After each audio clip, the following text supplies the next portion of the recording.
Hello guys, in this video I am going to show you how to set the currency in the Trip.com application.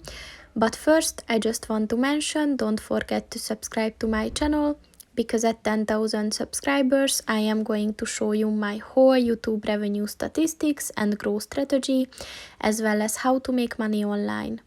Let's jump into it. First of all, open the application on your phone. And then click on the account button at the bottom of the page on the right. And then click on the settings button at the top of the page on the right. And then click on the currency button.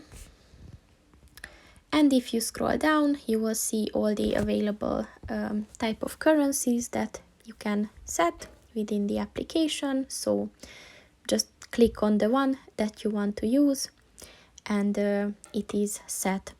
So that's pretty much it for this video, guys. See you in the next one. Goodbye.